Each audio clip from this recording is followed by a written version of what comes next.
I still have so many cans left over of zero caffeine Coke Zero sugar for Coca-Cola Bowl season. Rip it and rip it. That's right. I mean, well, just because like the only way to buy it is like a 12 pack, and we definitely didn't have 6 weeks worth of bowl. Like I feel like No. we've maybe done like 3 weeks or four. Because I still have at least, I think I have five or six cans left. Maybe like I think I've drank Yeah. half of it. Yeah. I mean, you got tonight and Tuesday because it is still technically Coca-Cola Bowl season, and next Sunday's show because that is also still technically Coca-Cola Bowl season. And then on Tuesday, we're going to talk about the national championship game, which is the capstone on Coca-Cola Bowl season. So you'll get most of the way through that 12-pack. Oh my God, what are we going to do on Sunday when all we have is one game to preview? No, we can't preview it then because the game's on Monday. Oh shit, we have to preview on Tuesday. The game tonight or on Tuesday night. Yeah, it's Sunday. We're good. Welcome to our production meeting. And then on Sunday, we're going to be in full off-season mode. It's fine. I can cut this part. I just needed me opening the can and talking about Coca-Cola Bowl season. Is the championship game part of Coca-Cola Bowl season? Because it's not a bowl officially. It's listed. Okay, the playoff games are listed too. Yeah. Well, I know that because the playoff games here are bowl games. No, I mean the non-bowl game playoff games were listed as part of Coca-Cola Bowl season. Okay. I've been going through different YouTube music things. I fell into a rabbit hole today, and I found a good documentary on the history of stomp clap music and who to blame for stomp clap music. Is this when I admit that I like stomp clap hey? I like stomp clap hey too. Don't get me wrong, but where they find the origin of it is one of the best soundtracks ever made. Oh, brother, art thou? Where art thou? Right? Thank you. Yes. I was going to say, is it "We Will Rock You" by Queen? Because that's the only song I can think of where people are stomping and clapping whenever. No. Oh, Brother, Where Art Thou? The soundtrack for that movie apparently revived the bluegrass thing in the U.S., which led directly to Arcade Fire, which led to Stomp Clap. Arthur and I know someone from undergrad who had a band, and they went as the Foggy Bottom Boys. Well, it wasn't the band. It wasn't his band. It was like a bunch of his friends that we all knew. Yeah, we knew all of them. They went as the Foggy Bottom Boys for Halloween, and then they would play Man of Constant Sorrow at house shows in like 2015. That shit ruled. That's the only reason I even know of that movie. Oh, you should watch that movie. It's great. I know of that movie. It's like, oh, that's the thing those guys dressed up as. I had to make Obnoxiously Pit Boyfriend watch this movie for exactly the same reason, but it is a very good movie, and you should watch it. What was great about that Halloween was I was in their crew when we went to all the parties for Halloween weekend, but I was doing a completely different costume. So you had them as the band from the movie, and then me as the man who was at that time the head coach of the New England Patriots. Now, of course, at the University of North Carolina. Been in a lot of news stories this year, but that was a really good costume for Halloween because it's like, I mean, obviously a lot of people don't watch football, but like the people that got it, like it's very obvious when you have the cutoff hoodie and the headset and the clipboard, and like immediately everyone knows who you are. I recall it and enjoyed it. That was the year that Obnoxiously Pit Boyfriend and I went as Fry and Leela, because Obnoxiously Pit Boyfriend is ginger, and so all he had to do was get a red windbreaker and wear a white t-shirt. I have a question about related to singing. How many a cappella groups did your college have? Probably several. The one that immediately springs to mind is Men's Glee Club, but that is because Arthur and I know an alum who was not someone that graduated with us. I'm sure there are other ones. I didn't know anyone who did a cappella. No, there were at least like two or three. I'm pretty sure there were some. Well, so the thing is, right, we were in college like right after Pitch Perfect. I think the Pitch Perfect sequels were still coming out. They were. And that did it didn't necessarily turn collegiate acapella into like a huge thing, but like they definitely got a bump off that. And so there were definitely some, because we would have them on, like, come into the radio station and like perform live on air for us. So like I knew there were at least, I want to say at least three, but those were just the ones that would come into it. Like I think there were others. So we had about a dozen when I was at Dartmouth. And what they would do is you would have an a cappella show after fraternity meetings. So Wednesday from 9 to 10:30, you'd have fraternity meetings. Every fraternity met. And then you would have the a cappella groups come over and like sing while everyone was drunk. Not the best way to perform, I won't lie. Not the best performance setting.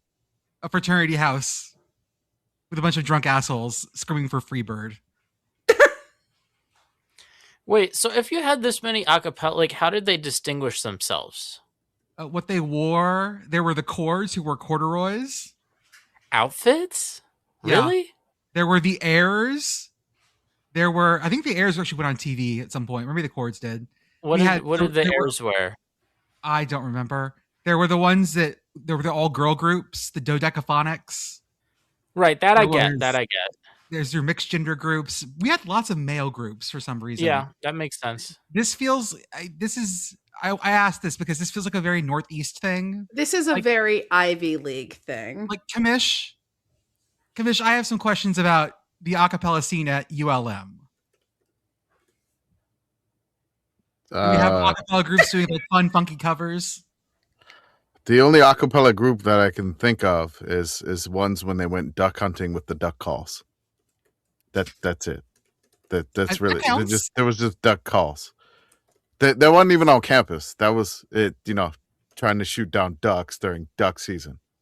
Yeah, no acapella in Monroe that I can think of. Wabbit season. They did have that also. That was a different type of, I don't know. There is apparently a new hard rock male a cappella group called the Brover Tones. Oh, okay. Do you like that? How are you feeling about that? Not really a fan. I don't know. Because I would expect like maybe some genre breakdowns, definitely some gender breakdowns.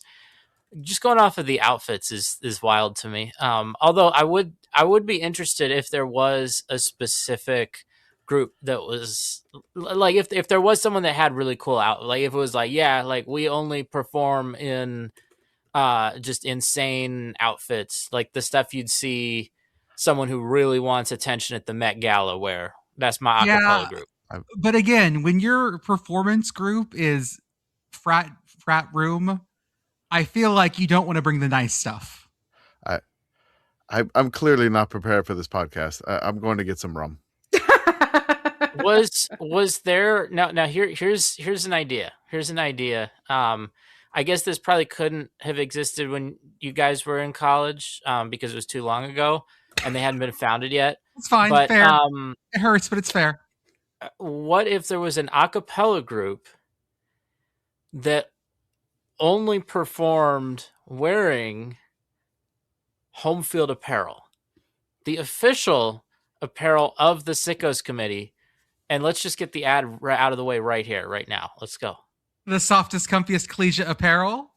Yes. Pitt Girl is wearing a Hail to Pitt shirt. I'm wearing my Surfing Anteater shirt. Arthur's wearing the Fightin' Taters. Yes? I would like to state for the record, this is the Hail to Pitt shirt with Happy Rock on it, not the script Hail to Pitt shirt, which I do also own and like. But Happy Rock is best rock. This is the time of year, folks, to go ahead and buy some new gear for the winter. Get your hoodies now so that they're soft and comfy and you can wear them in. Use offer code yes, ha, ha, ha, yes. 3 ha's for 15% off your first order.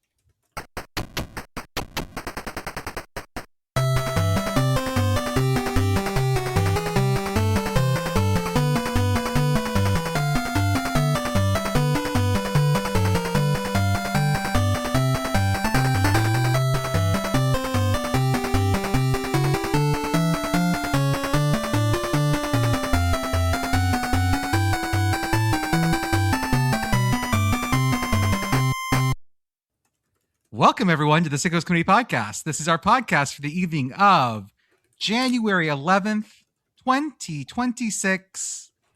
It's the new year still. And hey, this one's going to be better than 2015, I hope. Anyone Anyone? 2015? 2015? 2025 I meant. Oh, it's Okay. already bad. It's already bad. Yeah, I 2015 feel like fine. 2015 was fine. yeah, Yeah. 2015 way better than 2025. I think. Honestly, I personally, in my personal life, I really enjoyed 2016. 2016 was also, I think, when the universe started, like, crested the roller coaster, like the top of the hill, and we're still going down. Roller coaster goes down. But we I might feel go like back up this year. We don't know yet. I feel like the key thing, right? In the past, I was younger. Yes. That is true. That's how time works. So that's just something to think about when I think about like time. I'm back. I got rum. It's fine. We already started the show. The show. Oh. This is show now. This is the show now. Yep. This is show now. All the right. inmates are running the asylum, Commish. Congratulations.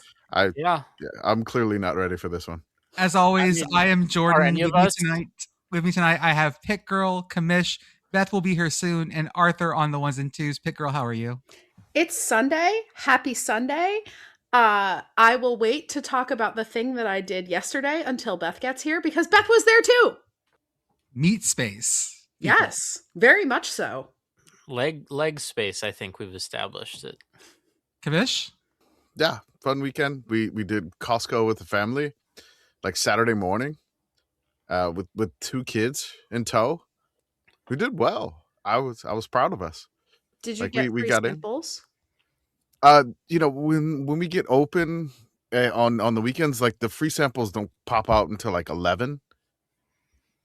So like we missed free samples. You were there at rope drop. Okay. I was no. We were ready. We were ready to roll. I think it opened at like 9:30. We got there at like 9:36. We got a whole bunch of food. We're stocked up for, I guess, the winter, and really only had to let the 3-year-old out of the cart like once, and it wasn't too much of a pain. I call that a win. Mm-hmm. And just moving on to the next round, so to speak. Survive in advance. That's what survive and advance to the next level of Costco, which we are now executives. So hell yeah. Oh yeah. And you're about to show up an hour early. That's why I'm showing up even earlier, bitches. Take that. That 9 a.m. hot dog hits different. I still haven't had a hot dog. You gotta get the hot dog. I can't do it, man. Like it's just like I just nah. You go by yourself at some point. Yeah, just go get lunch at Costco sometime. It's too far away from where I live. Like I have to have a purpose to do that. And yeah, it's find a purpose. It's fine. You want the $1.50 foot-long hot dog and get a slice of cheese too. You mean a slice of pizza? Slice of cheese, yes. Slice of you never said no. Has anyone ever said a slice of cheese to mean a slice of cheese pizza? No. A slice of cheese is a different thing. If you say I'm going to go get a slice of cheese, I imagine you walking back with a Kraft single. Correct. Y'all are fucking wrong on this one. Slice of cheese. No. What? This is like wearing your glasses in the shower. Where you think that you're right and you are not right. Listeners, I need support on this. When we drop this on our timelines. A slice of cheese. Slice of cheese. A slice of cheese is a Kraft single, my guy. No. Yeah, I got onto this podcast like 30 seconds ago and I'm already angry. No, a slice of cheese? Yeah, slice of cheese. Do you call it like a pizza or a pizza pie? I mean, but a slice of cheese? Is it cheese pizza or is it pepperoni? Well, you just get a slice of cheese let's pizza? Use your context clues here. If I ask for a slice of cheese and they hand me a pepperoni pizza slice, I'm going to be mad. Again, if you ask someone for a slice of cheese, they're going to hand you a Kraft single. You tell me you want a slice of cheese, I'll be like, well, okay. I got Munster. I got Kraft singles. I got some Swiss. I'm not thinking pizza. Whatever. Go get yourself some za and some duh. Wait, no. What's the duh? Duh? Soda. Duh. It's called pop. No. Duh? Some za and some duh. I've never heard that. I don't know where this is coming from. I'm going to go walk into the Susquehanna. Please There's hold. no way. Susquehanna mentioned. There's no way that this can't be a Dallas thing. No, I must have picked it up someplace else.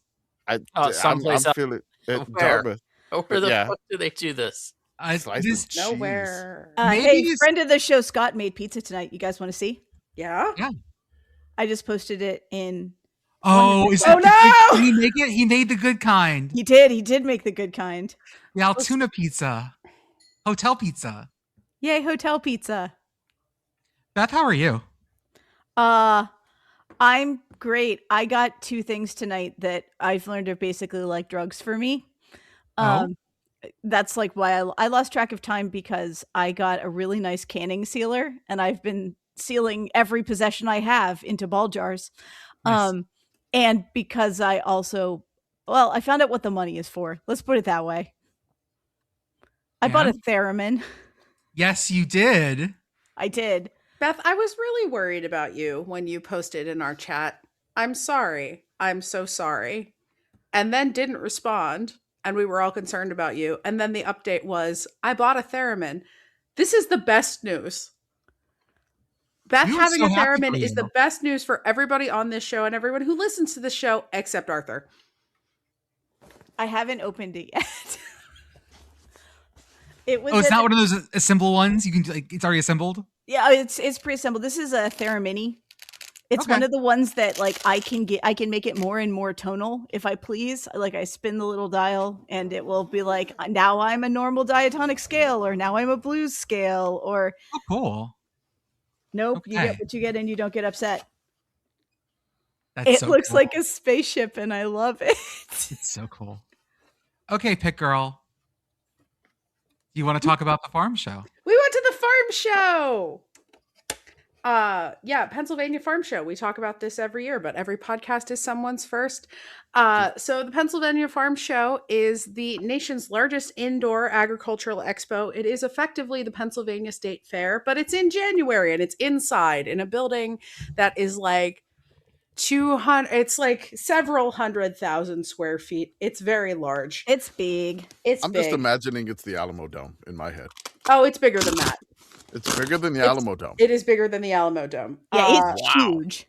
Okay. There are several large arenas in this space. The farm show complex is 60 acres under a roof. Jesus Christ. Or I'm sorry, the complex is 60 acres, 24 acres of which are under a roof. It's enormous. That's still a lot. It is enormous. It takes up like a double city block if you include the parking lots and stuff. There are several arenas in like here. The San Antonio rodeo. Yeah, because there are several rodeos in it. Yes, yes. So Beth and I and many friends of the show went to the farm show yesterday. We got. I had the blue raspberry milkshake, which I have talked about previously on this show. It is no longer artificially blue, so it was sort of a weird like white green color, but it still tasted really good. It looked like a color that, like, if you tried to pour milk and it was this color, you would be concerned. You would, but it wasn't milk. It was milkshake. It was milkshake. I gave my bad boy mowers koozie from someone, or that I got last year at the farm show, to someone at a tailgate. I have replaced it with a bad boy tractors koozie. Hell yeah, let's go. There was also because it's America 250 and Pennsylvania 250, the Museum of American Industrial History, which is in Allentown, which I did not know, was there, and they had a little hand press, and I made a coaster. My coaster is. Oh, that's really cool. Oh, it was so cool. We had so much fun. It was really cool. The docent that was there was super interesting. Pitt Dad is a printer by trade. And so I was like, oh, yes, I know all about this. And then we spent like 10 minutes talking to this guy. He was great. Also, we learned cow lore because Beth's friend used to run like the beef barn. And she took us around and told us what we're looking for in cow. Yes. We now know the great cow secrets. We now know why they floof the cows in the method in which they do and what they are looking for, like what a winning cow is like. Mm-hmm. So, and the TLDR for what the winning cow looks like is you want the absolute unit from the English Museum of Rural Life. Oh, you want the square. Yes, well, you want the cow to be square. You want as much ass as possible. Yes. We learned the ass is where the money is at. Mm-hmm. Yeah, you also want the cow to have cankles. Yeah. That's sexy. A big beautiful cow. You want as flat as top as possible. Like it should look like a bad 90s haircut. Mm-hmm. Yeah, Like very if your flat. cow very doesn't look square. like a Street Fighter villain on top, something is wrong. Okay, you sent me a picture of floofy cow ass, and it was great. Like, it made me happy. Yeah. Yes, that was one of the better asses that I saw. No donkeys at the farm show, so yeah. Just nothing but cow. Are you okay? You don't look okay. No. Oh, no. I'm gonna keep drinking my rum. That's fine. The Pennsylvania Farm Show is a genuinely great thing to attend. I highly recommend it. It is free except parking, and also all of the money that you are going to part with in the vendor part of the thing, which is a lot, because you will go to Spice Guy and you will buy 17 different kinds of $2 bags of spices. Oh yeah. So then you can try all the spices, and then you can can them with your new canning unit. Mm-hmm. So Beth, the question I have, Beth, is how many of those spices have you never had before? Because you sent us a bunch, and yeah, I thought you said that like you hadn't had mace before. I don't think.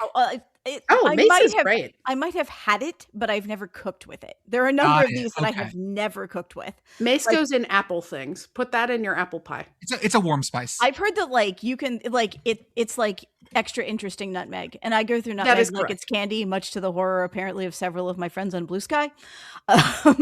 So sorry, Blue Sky followers. I like some nutmeg. Quite a bit of it. I thought you were gonna start smoking it and have nutmeg terrors. Nah. I have never used. Is it Gumbo File? Gumbo Filet? Filet. Okay. Yeah. Better.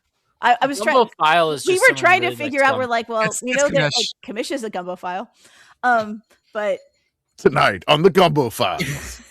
Ooh, Lord. No. Oons. There you go. So I've never cooked with that or sassafras of any kind before, so that will be fun. I have used some I've used caraway seed and fennel sometimes in sausage, but I've never actually tried cooking with it in other applications. I've never had a need for whole white pepper before, so that'll be fun. I think I have some stock ideas for that. There were a number of things that I'm just like, I don't really know what to do with this, but for $2, absolutely. Like, that guy is brilliant. His whole he was awesome. I love that stand. One of my favorite things about Central Market, which is like a nice HEB around here, is that they'll let you buy spice by whatever amount you want. They have these big open just container jars, and you can scoop in just what you want. So you don't have to go in for a whole fucking giant bottle of something you're not sure you're going to use. You can use just as much as you want, and it's super helpful for that kind of thing. Yeah, I mean the little $2 bags or $2 to $3 bags that the Spice Guy does are great. Like the saffron was $8. Yeah. Oh man. Yeah. Yeah. Like we were obnoxiously Pitt boyfriend and I were about to be out of smoked paprika, and of course he has smoked paprika. It was $2. We just put it in the same tin that we had with the other smoked paprika. It fit perfectly. Like 10 out of 10. Beth, we did sample the hot pepper that obnoxiously Pitt boyfriend got, and it is probably not going to kill me, so that's good. Hey, that's good. I did not realize the degree to which obnoxiously Pitt boyfriend is actively trying to murder you. So he's not, except that he is, in the sense that like he's really not trying to make the things too spicy, but sometimes he does. And also he consistently will just turn the stove up too hot when he's like cooking with jalapenos, which aren't even that hot. It's just that it's he will put the heat up to the point that the capsaicin starts to aerosolize. Oh, you get pepper spray in your own house. Yeah. Yes. And then I get pepper sprayed in my own house. I mean, all of these things are true, but also I watched the look that he gave me as he was reaching for the scorpion peppers, like which he did not buy. He did not buy them, but there was a look. There was a look in his eyes. I'm just saying, like, watch your six. Yeah, no, I know. It's fine. Man, they should make a pepper spray that you actually use on food. Like, you know how they have those like sprays for coating a pan before you cook? I'm saying, like, I should be able to, like, oh, this food's not spicy enough. Just give it a little spray. They're like, put straight capsaicin in it. Oh my god. Yeah, that was one. Here's my sriracha spritzer. Yeah, exactly. We do not have kolaches here.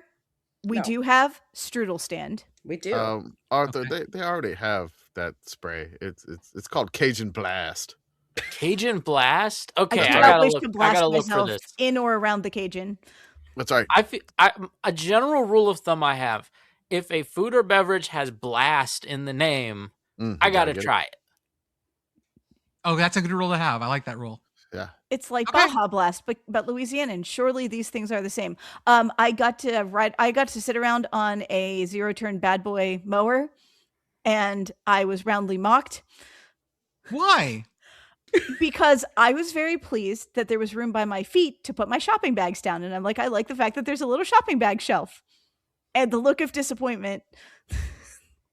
That's not bad boy behavior. It is not. It was not. And then I was made fun of for possibly having a zero turn. The one and only time I drove a zero turn, it didn't go well. Mm-hmm. They don't handle ditches well. No, they don't. I can imagine. Yeah, it wasn't great because they're like, "Have you ever done one of these before?" I'm like, "Yes," and they're like, "What did you crash into?" I'm like, "I didn't crash into anything." I know what a zero turn mower actually is, but I like to imagine it's something that just only goes straight. You mow one line in your property, then you have to get a new mower. You mow all the way around the world. Mm-hmm. One single strip. Okay, glad the farm show went well, y'all. Yeah, it was great. It's always great. Come to the farm show. I want to start with talking about maybe the biggest upset in sports in I'm not sure how long. Probably the biggest upset in the FA Cup history. Listeners, because not everyone knows this, the FA Cup is the contest in English football where basically every team participates. Over 700 teams participate in this thing. And theoretically, if you win enough games, you and your beer league buddies can win the national title, basically, the FA Cup. And we have a score here. Macclesfield AFC 2, Crystal Palace 1. Crystal Palace is the defending FA Cup champion. And they got knocked out by a team in the 6th tier of soccer. So that's what they call non-league soccer. Most of these guys have other jobs. And they just defeated the FA Cup champions. It's delightful. The magic of the cup. Ooh. The FA Cup is great for this very reason. Commish, what did we find out about the owner of Macclesfield AFC? So I hope we're saying this correct. Macclesfield. It just sounds so weird. It has to be Macclesfield AFC. I can't imagine another way to pronounce it. Yes. Macclesfield. Maybe it's just Macclesfield. It might just be Macclesfield FC, not AFC. My bad. Yeah, it's very weird. I know they're not in the AFC because that's an NFL thing. That's true. Funny thing that we learned about the owner is the owner bought the Heroes on Rightmove after a 4-day Ibiza bender. Like you do.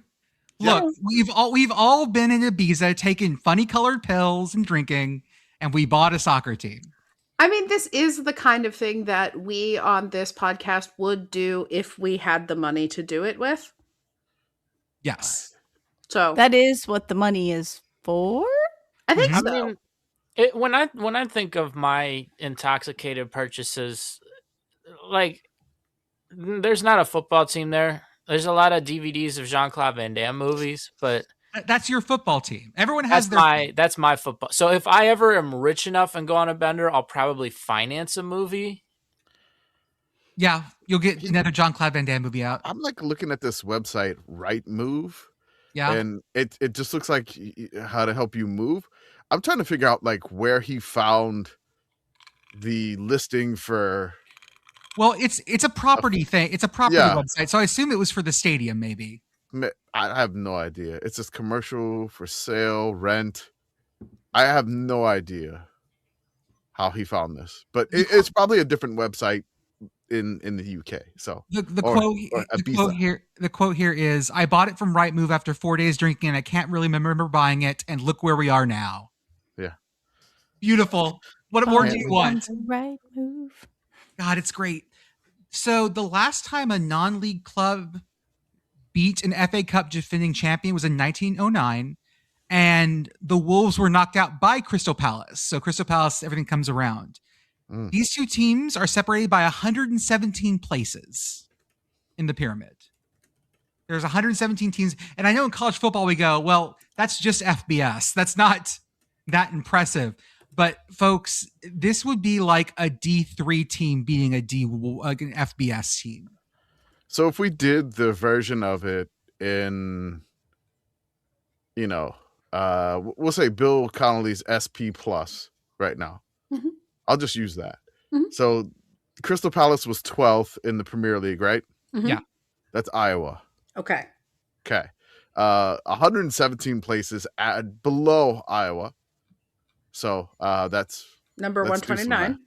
Number 129. That's UTEP upsetting Iowa. But it's not even. But like that's not a close comparison. This is more dramatic than that, I think. In Kinnick, they're in the same league. Yeah. Whereas this is like more dramatic. Yeah, this is like NAIA team beats FBS. Is this wild. App State, Michigan? No, it's bigger than that. Is this like if that team from the Bay Area in California beat one of the their Burrito Brothers? What was it, Lincoln? Oh yes. That one. Lincoln of California. Yeah. Yes. Yeah. What is this like if they won one of their games? I think win, college basketball might be a better comp for this. Who would Teal have to beat? I'd say Iowa. Shit. Farm show note. We saw someone in a teal sweatshirt. He turned out to have gone to Pitt. I comported myself totally normally through this entire interaction. Okay, what about the 1982 game between the Virginia Cavaliers and the Chaminade Silver Swords? Mm-hmm. Yeah, I'm looking at the suggestion from our friends at Men in Blazers. They're like, what is the American equivalent? People are just like, no, it's not a low D1 school. The Chaminade was suggested a couple of different times. They tried to say UMBC over Virginia. St. Peter's. They're in the same conference, the same division, though. Yeah. Like it doesn't even feel like this is so much wilder than that to me. It's kind of like the FA Cup that I did in our Beehive. Yes, when we had like a 700th place team beating like an FBS squad. Mm-hmm. I like that the Wikipedia page for the 1982 Virginia versus Chaminade basketball game bothers to list that Chaminade was not ranked in the AP or coaches poll. You think? I do have a little gift for you guys. I started this earlier in the season, but didn't want to do it during the season. But just really fast, I've got 2 truths and a lie from the FA Cup qualifiers. 2 of these teams are real. One of them is fake. Listener, if you're looking at this slide deck, you're not allowed to. Mm-hmm. It says. Okay. The deck is intended for members of the Sickos Committee. All unauthorized viewing is prohibited. But can we give them permission with express written consent? Uh-huh. Okay. Who did you steal this template from? Google. Really? Oh, that's disappointing. Yeah, sorry. First up, which is fake? The Bristol Window Works, Nailsea and Tickenham, or Roman Glass St. George? Listener, I need you to know that this deck is set up like a piece of notebook paper, but it says today's agenda at the top. Yep. I love this deck. I forgot to delete that. It's fine. It's better this way. This is our Q1 report, and I'm so happy right now. Mm-hmm. Q1, January. So I guess we're on calendar year, not fiscal year. Oh, yes. Mm-hmm. Okay. I'm going to say Nailsea and Tickenham is fake. It feels that way, doesn't it? Anyone else? I'll say Bristol Window Works. Okay. I'm also going to go Bristol Window Works because I don't think a serious sports team could have windows as a sponsor. So this is like any possible team that is in the English system, right?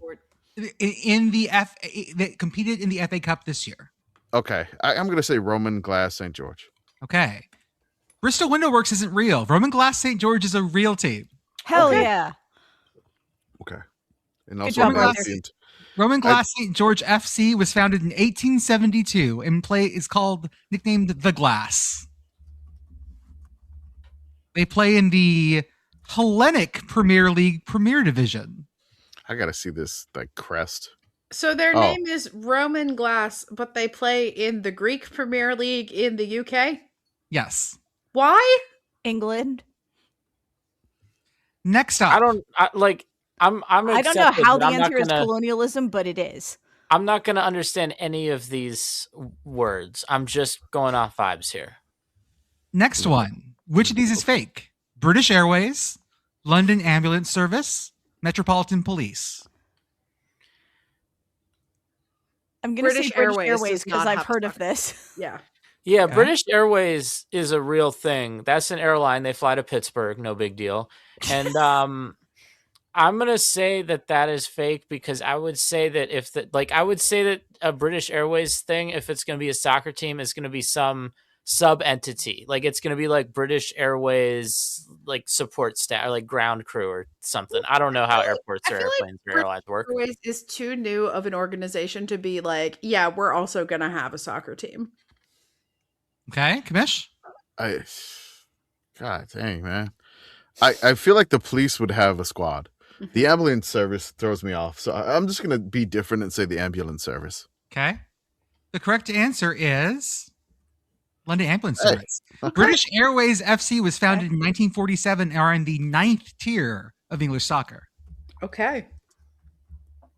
Next up. So are they just made up of people who work for British? Is it like a company, like employee team? Not that I can tell. I'm like looking at the Wikipedia. So it started as the Works team, but is no longer that. And they're just still called British. Does British Airways, the airline, still own them? I don't believe so. Do they have a nickname? There's no nickname. No. There's a plane on the crest. There is a plane on the crest. The crest is great. There's no nickname. I thought they'd be like, the Planies or something. The Planey Dodgers. Yeah. Listeners, if you are a fan of British Airways FC, please sound off in the comments. I'm definitely. Imagine being an American sports team, be like, man, we got to go up against Spirit Airlines. Like, oh man, I just got they got to play Ryanair. By Allegiant. They got to play Ryanair. Next one. These are just really British sounding names. Which one is fake? Hackney Wick, Balham, or Peckham Junction? Man, I know there's a lot of hams in the UK. There's so many hams. I made so many ham jokes. I wanted to call on those Men in Blazer things. I wanted to call it Balham, but I'm going to guess it's Balham. Yes. Yeah. No, they don't pronounce the ham usually. Hackney Wick feels like they're making a John Wick spinoff with Jason Statham. I'm going with that one. I was going to say Michael Caine is Hackney Wick, but yeah, sure. I'm going to go with Peckham Junction here. That feels... So this is 100% my bias in thinking about Yeehaw Junction, Florida, a real place for which you should absolutely read the Wikipedia page. Shout out to the best exit off the Florida Turnpike, Yeehaw Junction. Yeehaw Junction's great. Also, they accidentally did some chemical warfare there. Please go read the Wikipedia page for Yeehaw Junction. I love that's the exit that I have to take if I go see my grandfather is Yeehaw Junction off the Turnpike. For real. Yeah, no, for real. I too have been to Yeehaw Junction, Florida. But Junction feels too Floridian to me, is the upshot of this.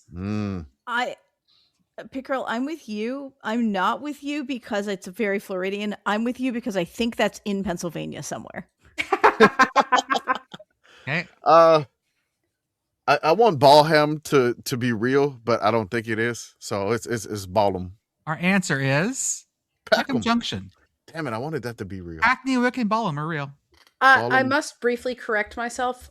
It was a biological warfare experiment, not a chemical warfare experiment in Yeehaw Junction, Florida. All biology involves chemistry at some level. It's true. It is just applied chemistry if you think about it.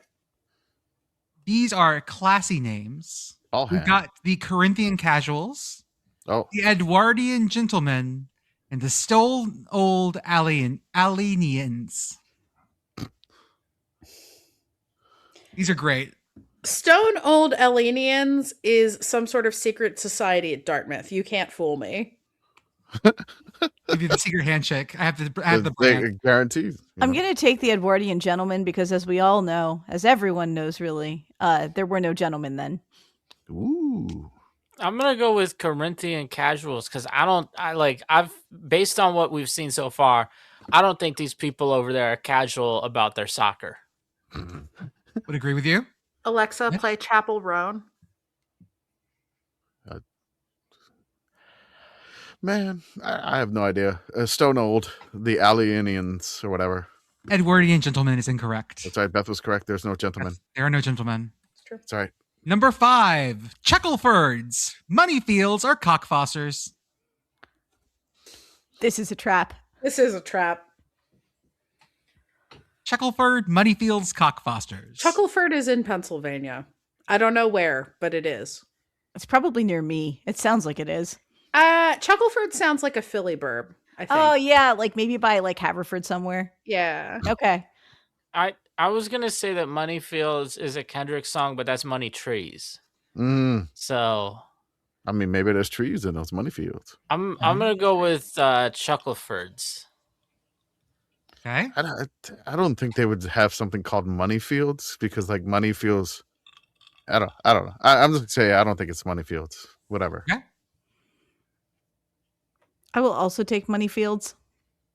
I want to say Cockfosters out loud, but I just did, so I'm going to take Moneyfields. Count it. I've heard of Cockfosters as a place before. So yeah, Cockfosters is 100% real. It's at least real that it's a place in the UK. The answer is Chuckleford. Right. No Chuckleford. Oh, there you go. We now have societies. The Litherland REMYCA, the Merseyside Pharaohs, or the Coventry Sphinx. Oh man, we got a little Egyptian action going on here. Mm-hmm. I'm going to go with that first one because I have no idea what that acronym is supposed to spell out or stand for. Right now I see REM. I know REM is the name of a band, and then there's YC. I don't know what that is, so I'm going to go with that one. Okay. Man, I know Merseyside is basically the home of Everton, and Liverpool. Yep. Yeah. It's odd that they'd be called the Pharaohs. But I mean, you got like the Toffees and the Reds, whatever. Names don't really. The Pharaohs is okay. Okay. Yeah, I'm just going to go with the Pharaohs. I don't think that's real. If it is, I'll be pleasantly surprised. I will also go with the Pharaohs. I'm going to take the Sphinx. I think that's not real. The correct answer is the Pharaohs aren't real. The Coventry Sphinx were founded in 1946 and play, I believe, in the 10th level of English football. University or college teams.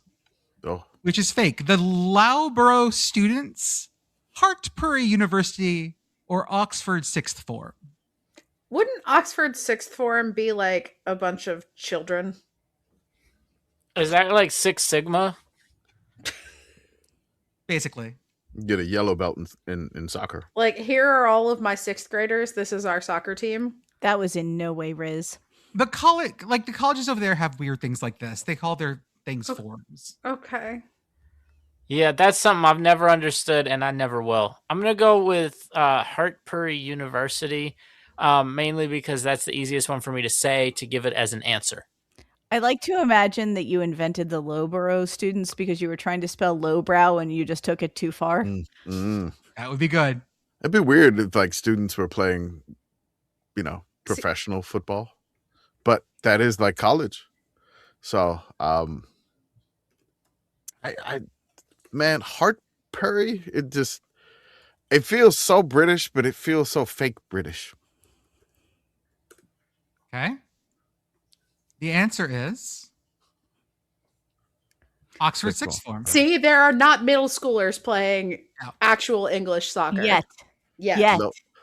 Wait, okay, but they should have a team of children like that viral video I saw going around from that hockey game. The Hartpury University is in Gloucestershire, near Gloucester. So there we go. Imagine, right? Like, because I've watched a little bit of international soccer. I've seen the thing they do where like the players come out at the beginning of the game and there's kids with them. Mhm. How funny would it be? The players come out, there's kids with them, and then like the ref blows the whistle and it's like, nope, that's who they're playing. No, they have to have even younger kids come out in front of them. Like it's all babies. Oh yeah, we've got 7th graders and toddlers. Mm-hmm. Yeah. What if we had on one side we have like a Premier League club and on the other side we have a baby race? I mean, that's fun. We have more British sounding places.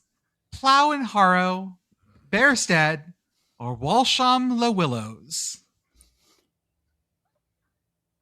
I'm love going to these so take much. Walsham Le Willows because imagining Mr. Toad's Wild Ride as a football club is more than my mind can handle.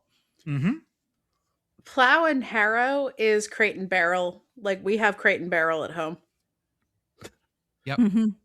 I like that. I just love like all of these because it's clearly not anyone that has been in League 2 and above. No. I was like, because I'm deep in that FIFA lore. Like, Mhm. I mean, you give me like a team that is in that I've seen in FIFA at some point. Like, I got easy. that, but Too this easy. is all like the entry ones that start the FA Cup in Just like think July. preliminary qualifying round. Yeah. I do kind of love the idea of Bearstead. Like, this is my homestead. This is my Bearstead. Sorry. I'm gonna be honest. I'm gonna go with that one. You could probably sneak some actual Premier League teams in here, and I wouldn't get them. But I'm gonna go with Walsham Le Willows. Okay. Our correct answer is Plough and Harrow. Walsham Le Willows is real and was founded in 1890. Wow. In the village of Walsham Le Willows in Suffolk. Hell yes. Tell me that Bearstead is the Bears. They need to be the Bears. If they're not the Bears, they are now. Bearstead FC Association. They are the Bears. They are the Bears. Oh, thank God. Excellent. Their ground is Honey Lane. Yes! Oh, God, I have a new favorite team. What league are they in right now? The Southern Counties East Football League. Oh, Jesus. They're 12th out of 20th. I want their supporters to dress up like Winnie the Pooh. So I'm going to drop their crest in the chat because you'll need to see this. Oh, it's great. It kind of looks like the Coast Guard bear. There we go. Oh, it does look like the Coast Guard bear. Yeah. I like the fact that it almost like it sort of has the circular soccer ball implanted in the bear a little bit. Mm-hmm. God, that's cool. Also, that bear has seen some shit. Yes. Oh, 100%. Oh, it looks way like Obji, yeah. Yeah, it's the eyes. We go on to Crown Dependencies. Yeah, your murder is not going to bother that bear very much. Which is fake? The Jersey Bulls, Guernsey FC, or the Isle of Wight Wanderers? Okay, cows, not cows. Jersey and Guernsey both have soccer teams. I'm not buying it. I don't think the Jersey team is real. I'm gonna say the Bulls are in Chicago. The Nets used to be in Jersey, so that one's not real. Okay. I don't think the Isle of Wight Wanderers is real, but it does sound like a great soccer team. Because it's already the Wolverhampton Wanderers. I'm like, are there more Wanderers? Mm-hmm. Just be wandering. The correct answer is I will take the Jersey Bulls because, as I learned this past weekend, bulls are not cows. That's true. Moo. Isle of Wight Wanderers. Jersey and Guernsey both have teams. Cows. And they play in the English leagues. I do want everybody to know also, if you open the Wikipedia page for Jersey, Jersey, officially the bailiwick of Jersey, is an autonomous and self-governing British Crown dependency. Wikipedia describes it as a country, even though it is not sovereign. We need more bailiwicks. We do. Although not a sovereign state, Jersey has its own legal, fiscal, and governmental systems. On that basis, it is regarded as a small nation or island country. It does also include some surrounding uninhabited islands and rocks. Commish, Can Shreveport, Pennsylvania be a bailiwick so that Pennsylvania still has the same number of towns? Yes. Okay. Whatever you want. Is it? Have to consider if it is legal for us to become a bailiwick. Next. Lastly, which is fake. These are British ones. Royal Wootton Basset Town, Prince's Risborough, or Duke of Marlborough FC. Just don't be real, Princess Risborough. I don't want that to be real. It's not spelled with a Z. It's too close. I'm with Commish. I don't want too this close. to be real. I don't want that to be real. If it's real, I'm going to be upset. I don't know. I mean, we saw they brought back Prince Chedward. I think he had some riz. I'm going to go with Duke of Marlborough FC because I don't think you can do tobacco sponsorships anymore. I'm going to go with Royal Wootton Basset Town. Not is that just for real? the sheer number of double letters? That's a lot. Of, also because like I don't know. That's a lot. Are we being sponsored by dog? Like I don't know. That's a lot. Your answer is Duke of Marlborough. Princess Risborough is real. God damn it. The city is called Prince's Risborough, by the way. That's not better. I can't believe that the UK is real. Wait, is that them or is it? Oh, I had it listed wrong. Sorry, they're actually fully called the Risborough Rangers. They're in Prince's Risborough. Okay. That's wrong. Okay, my bad. Yeah. Do you think, because we're reading off all of these things and we're like, man, what the hell is that? There's no way that's real. Do you think there's someone in the UK who is like kind of looking like, what is the Sickos Committee? That's not real. There's no way that's real. No, but someone's soccer podcast is playing this game with college names. 100%. I have important updates from the depths of Wikipedia. As is my wont to provide on this podcast. So part of the bailiwick of Guernsey includes other islands, including the island of Sark. Sark has a population of about 500. It is one of the few places in the world where cars are banned from roads and only tractors, bicycles, and horse-drawn vehicles are allowed. In 2011, Sark was designated as a dark sky community and the first dark sky island in the world. It was also a royal fiefdom until 2008 when it got a constitution. Sark after dark! Sark after dark! There is a saying on the Channel Islands that because it's part of the old Duke of Normandy, the Dukedom of Normandy, they say our king the Duke or our queen the Duke because they still refer to the English sovereign as the Duke of Normandy. Additional update. The Constitution of Sark has a Wikipedia page. It is a stub. It is as follows. The Constitution of Sark is unwritten. Sark's constitutional status is largely independent of Guernsey. The Constitution of Sark was reformed by the Reformed Sark Law 2008. This law was successfully challenged by David and Frederick Barclay on the ground that the dual role of the office of Seneschal as president of the Chief Pleas and Chief Judge was incompatible with Article 6 of the European Convention on Human Rights. The Reformed (Sark) Amendment (number 2) law was enacted in response in 2010, removing the right of the Seneschal to serve in the Chief Pleas. And that's the end of the article. I mean, I've heard a lot previously about the Constitution of Sark, but I don't think it was in this context. No. Sark football team competed in the 2003 Island Games, where they lost to Gibraltar 0-19. Horns down. The Isle of Wight 0-20 and Greenland 0-16. Horns down. Why? Sark, my guy. Oh, Sark, your guy. There you go. Yeah. Okay, there we go. That's your English football fun for today. I hope everyone had a good time. Let's go on to our ad read. Why not put that here? Commish, we already did the ad read for home field, so we're not going to do it again. Yep. The ad read was in the cold open. It was. I can confirm that we did it already. Okay. Do you want to just do it again in case I cut it? No, because you're not going to cut it. Folks, I want to say thank you again because you helped us raise over $13,000 for the State College Food Bank of Pennsylvania. The State College Food Bank of State College, in fact. Thank you so much for all that. You guys did great work. We topped BYU's Crumble money. Right. We defeated BYU Crumble. I did finally get all Penn of State the. couldn't do. Hey, we did it though. We did. Yeah, I just got the stamps.com, not a sponsor, postage scale and meter, along with like a printer and everything to get everything set up. So hopefully, coming this week, I will be getting a bunch of your trinkets out for your donations. So I appreciate that, and it's going to be a bit. Sorry, but you didn't buy them at trinkets.com. You bought them at tchotchkes.com. True.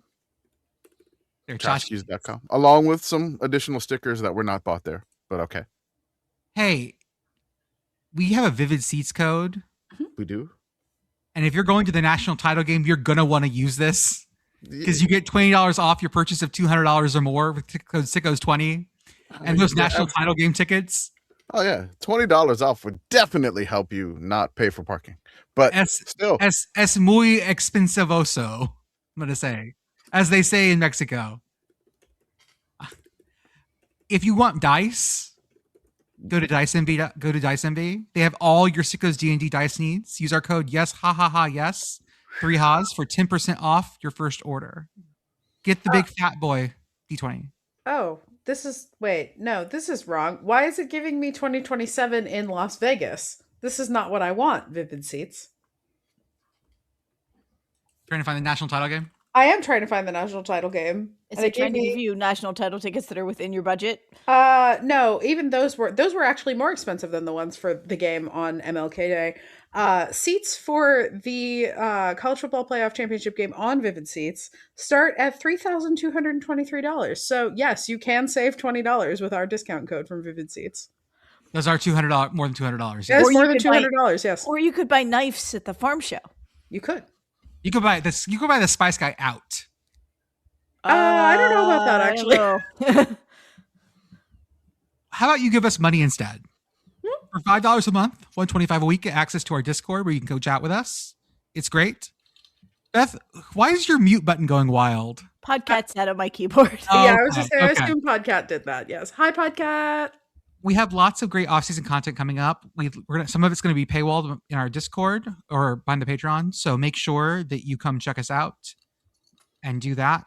We also are going to have a bunch of new just ideas and throwing stuff at the wall and see what works for y'all.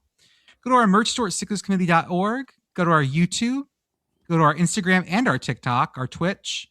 Shout out to Message Board Geniuses Podcast. They go the places we refuse to go. And shout out to Feed Your Mascot Podcast, where our friends Jeff and Blue talk about the culture around college football. We need to talk about 2 semifinal games. Mm-hmm. Let's talk about Miami Ole Miss first, the Fiesta Bowl. Commish? Yes. I know you didn't watch this. I watched the fourth quarter. Okay. So I didn't necessarily get a chance to watch the entirety of it because, got the 2 kids. It's Thursday night, school night, whatever. Trying to, fight the 3-year-old, the near 3-year-old, for the TV. And I'm almost at the point I'm like, I'm just going to buy an iPad because she's got like a Kindle, but she wants to watch it. Whatever. I don't care. So I'm following along on the timeline and I just keep seeing the timeline go up in arms over and over, like, oh, Miami should have had another interception. They should have had another interception. And the whole thing is just like, oh, these are all these mistakes that they're gonna bite them in the ass in the end. And it was close. I finally got a chance to watch the game. I turned it on in the fourth quarter, and Ole Miss basically takes the lead right away. And I'm like, okay, I think I'm gonna turn this off. But instead of turning it off, I changed shirts and changed positions in the bedroom where I was watching it to hide from the kids. Very superstitious stuff. And, doing all that stuff kind of worked, but then it didn't work. And it was just like a bunch of drama back and forth. High quality football. It just seems like Trinidad Chambliss is like activates when the game's on the line. Like, they just hit. Yeah. They raise the Trinidad flag, and then he gets the call, and he's like activated like the the Manchurian candidate, like just to play lights out, and you can't do anything with him, and everything he throws is completed, which it seemed that way.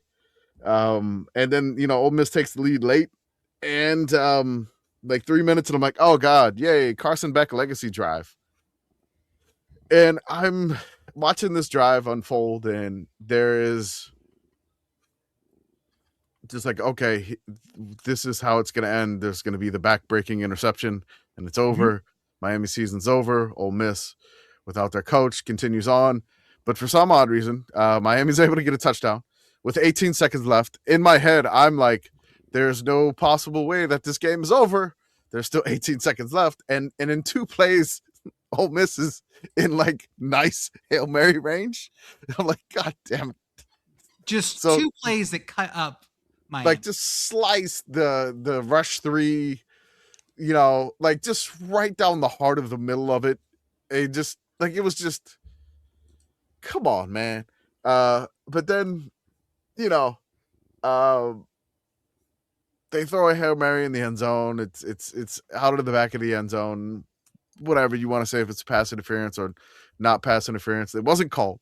And I think they would have only got half the distance if that was the case. It wouldn't have been placed at the 2, right? No, it would have been placed at the 2. Really? It would have been a 30-yard penalty? No, never mind. Not a spot foul. I think it, like, it sort of been at like the 18-ish, and then I got another one. I think I don't know for sure. But Miami survives. They win. They go on to the next round. They finally win their first Fiesta Bowl ever. They're now 1-5. I would say that they exercised 2 demons in this one. Yeah, they exercised both the Fiesta Bowl demon and the terrible defensive penalty on the theoretical last play of the game demon. Yeah, it kind of felt like the Fiesta Bowl owed them a non-call for pass interference. Gotcha. I don't know that you can say it's a makeup call from something before any player on the field was alive. I'm just gonna say it's like the karma football gods. Like it feels like that was there because that was back when my Miami fandom was at an all-time high. So yeah. Malachi Tony was born in 2007. Yeah, phenomenal. I have clothing older than him. We're getting to the point where most football players were not alive for 13-9, and this does not make me feel better. It doesn't. I do have a shirt that doesn't fit me anymore, but it fits my wife. It is the ULM beating Alabama shirt from 2007. Uh-huh. The back of the shirt says "The Beat Down in T-Town." I don't think I have any clothing that old, mainly because home field apparel had not been invented yet, and I only wear home field apparel. Pitt Girl. Of course, we know that Miami won this game by 4 points. Where did some of those missing Ole Miss points come from? Well, 3 of those missing Ole Miss points came from the first of 2, count 'em, doinks, by the Ole Miss kicker. Shout out to the ESPN crew who mic'd the uprights, because both of these doinks were resonant, sonorous, resplendent doinks. That's the NFL stadium experience. Yeah. I feel like that's the only advantage to have a college football game in the NFL stadium. You already have the uprights mic'd. Yeah. We tuned our uprights. You're going to get the entire overtone series. Yeah. I got a text from Pitt Dad after Doink 1, which was the doink that did not go in. Yes. That was like, I wish I could make the sound of the doink the text tone for when you text me. And honestly, I think that is the dream. If you send me the clip, I can make this happen. Okay. I will find the clip. What I loved about the first doink that ended up being no good was, so I watched this game. I ended up watching it. Like the first quarter, I tried a couple different ones to see what was up, right? Because so ESPN, they've gotten a lot more lazy about doing these like alternate broadcasts than they used to, right? Like I miss the original days of the alternate broadcasts when they tried a bunch of stuff. But they still had, so they had SEC Network and ACC Network. They had the SEC Network. They just had the Ole Miss radio call, which, you know, I like radio calls. I'd rather listen to that than a television call for sure. But the thing that got me to look for something else was that for whatever reason they decided that the Ole Miss like home broadcast needed a camera angle focused on Pete Golding the entire game that took up like a third of the screen. And I'm like, I feel like ESPN, they've tried a bunch of different things for these alternate broadcasts. And the thing that a lot of them have missed is that anyone tuning into this is still going to want to watch the actual game. Yes. And if you come up with some stuff that's not the game to take up space on the screen, like people are going to tune out because they're just like, I want to watch the game. So I went over to the ACC network. The ACC network, they had an interesting thing going on. So they did not just put the Miami radio call on. They had their studio crew doing a broadcast from the sidelines of the stadium. So they had the ACC huddle crew. They would show them on camera, like going to and from commercial. But other than that, it was like full screen on the game, like same as you would see on the regular broadcast. So that's why I ended up with them. But right before the doink where it was no good, the second doink went through, still was good. But right before the first doink, they were talking about how good the kicker was for Ole Miss, and he's like, yeah, you can just chalk up 3 points when he kicks it. The first doink was spectacular too, because it was a really long kick and you could sort of tell that it was going to be a doink. Like I was waiting and you could see the trajectory and I had my arms up and then it hit the upright and I was just like, yes. Mm-hmm. It was very exciting. The thing I loved about the ACC network, and I think the best part of it was probably Jimbo Fisher, because like he was both entertaining, but also like he clearly knows a lot about football. Mm-hmm. The thing that was funny is like everyone got the message to be Miami homers, including Jimbo, who of course coached Florida State for many years. Mm-hmm. They were like upset at Miami as if they were coaching them.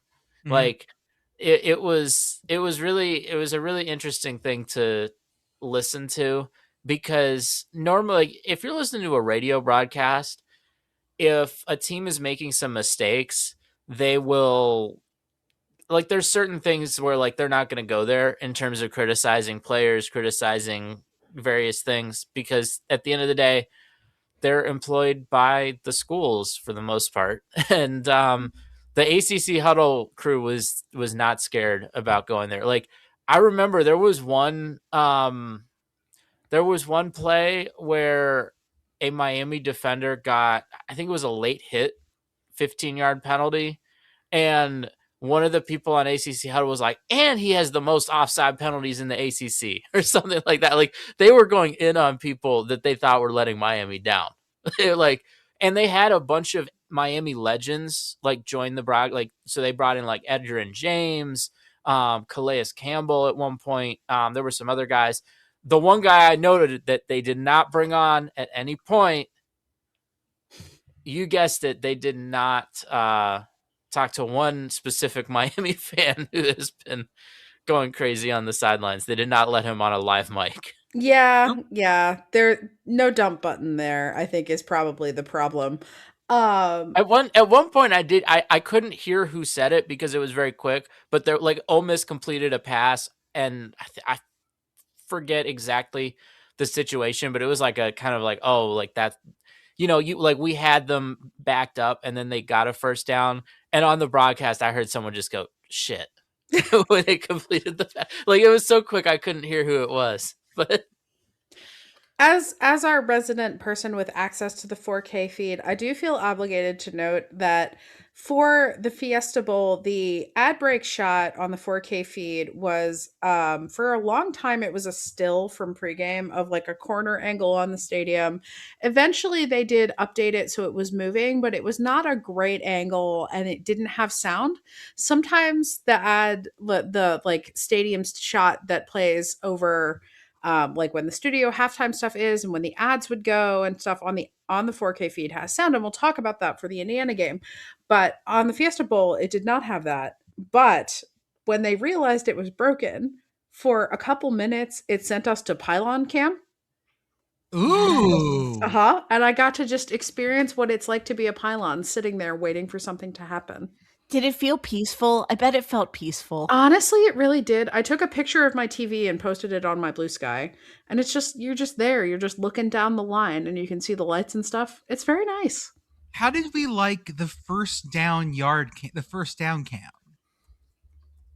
That is not like new. I've seen that. No. Okay. It's not used playoffs too, yeah. It's not super often. This is one of the first times I've seen it in college for a while, I think. But no, they had it for the college football playoff last year. Yeah. Never mind then. Fuck me. They bring it out for the playoff games. It's nice. It's Okay. I mean, yeah, it's like, okay, we got one more angle. Like, that's cool. It's okay, Jordan. I didn't remember that it existed either. That's fine. No, fuck me. It's cool. Yeah, and they might not have used it on the ACC network broadcast very much because, I mean, also, I feel like we didn't have a lot of plays in this particular game that came down to did he get the first down or not. No, I only recall it getting cut to like once. Yeah, but I just think that the opportunity didn't, like, we just didn't have any of those plays. My one complaint that I would have is in terms of the broadcast on this game and I guess this would go for all of these ESPN games, would just be kind of the continued enshittification of ESPN. Because in the past, if you wanted one of the streams that wasn't actually on TV, right, like the All 22 or the like they have a bunch of feeds on the app that it's like, oh, this is this, or it used to just be, oh, this is on the ESPN app, and you just have to sign in with your like TV provider. And ESPN has now locked all of those on their new like $30 a month streaming service, where it's like, I guess it only has these alternate college football feeds and like WWE events, and it costs $30 a month.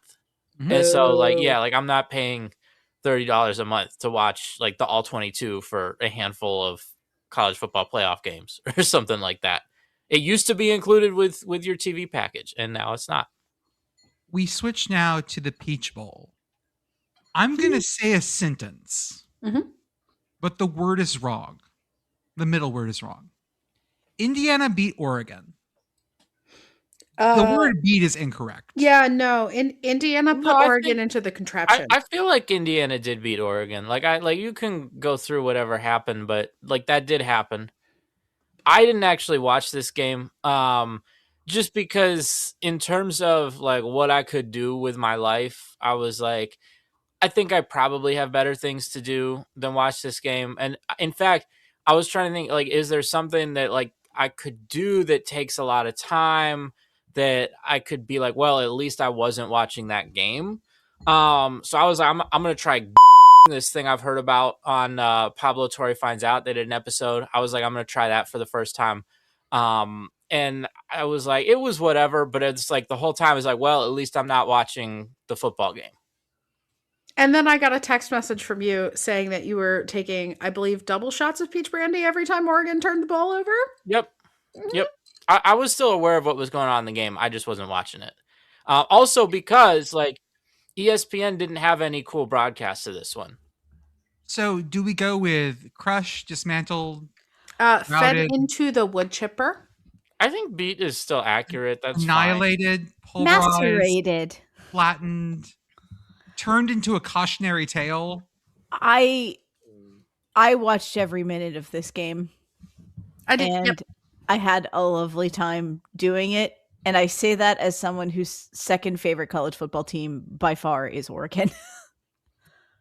Hey, so I have a question for you guys. 56-22, right? Who had more yards, Oregon or Indiana? I know this. Oregon. Yeah, Somebody we should all have been know my that mentions Oregon. to say. Oregon did. got them on the last drive of the game, though. Yeah, That's they fine. got inside the 5, and I think Sean McDonough was just like, not that it matters, but Oregon has more yards than Indiana, like very sarcastically at the end, and that's the only reason I remember that. Hey, who had more first downs? Oregon. Probably Oregon. Yeah, Oregon did 20-18. I mean, it helped Indiana a lot that they got a pick 6 on the first play of the game.